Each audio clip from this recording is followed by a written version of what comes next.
Welcome to Under the Silence. I'm Bianca Moeschinger and I'm honoured you've joined me here again. This space has become a place for the things that sit just beneath the surface, the quiet truths that ripple through the body, the ones we often feel before we can name.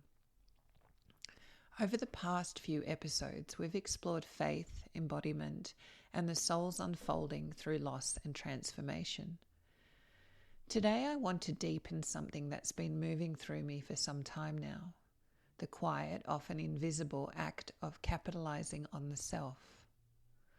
What happens when your very essence becomes the offering? Let's begin.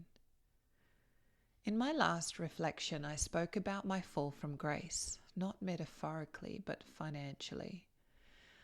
That collapse forced me to reconstruct my sense of worth from the ground up. And in that 16-year stretch that followed, I did what many of us do when faced with survival. I turned inward and used everything I had, my hands, my voice, my beauty, my intuition, my presence. My essence became the currency. At first, this felt powerful, necessary, resourceful, but underneath that was a deeper truth. What I gave to survive was also what left me, at times feeling bare, stripped, and exposed. I wasn't just providing a service, I was giving me.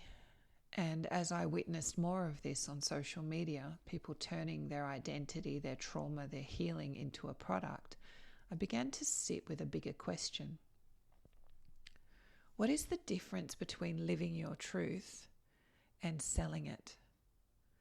This isn't a judgment, this is an inquiry, because here's what I believe. There is value in both paths. The academically trained professional and the life-experienced guide, coach or therapist. Both bring something sacred to the table. One offers structure, rigor and grounding, the other soul wisdom and deep presence. But when the lines between them blur, and especially when that sharing comes from a place of unprocessed pain, we need to ask, what are we offering and at what cost?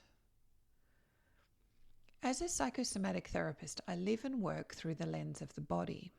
We speak often about what's being ingested but never integrated. That's the crux. What we carry but haven't metabolized begins to show up in our breath, our posture, our digestion, our nervous system. And when we share from that place before it's digested, it can become another form of dysregulation. It's not healing, it's coping. It's not presence, it's performance. We've become reactive, depleted, pulled out of rhythm. And the body knows. What I've come to learn is this.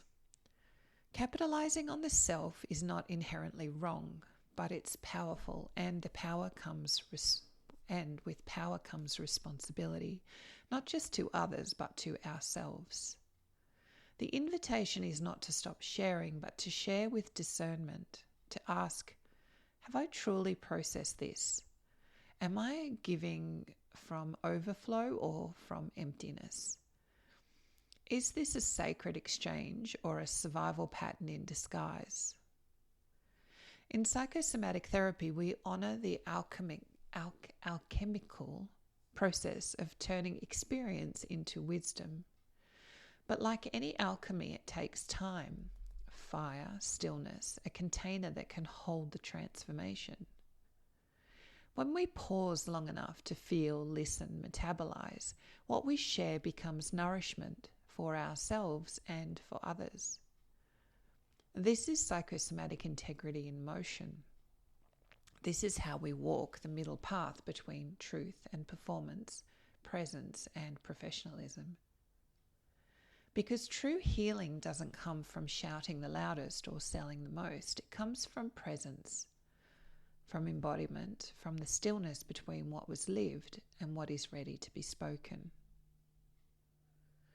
Thank you for being here, for listening, for allowing these quiet conversations to move through you.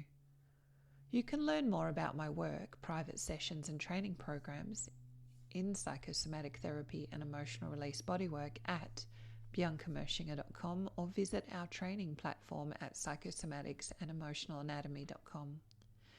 Until next time, listen slowly, share from your fullness and honor the wisdom of your body. This is Under the Silence. I'm Bianca, and this, as always, is yours to take in or let go. Bye for now.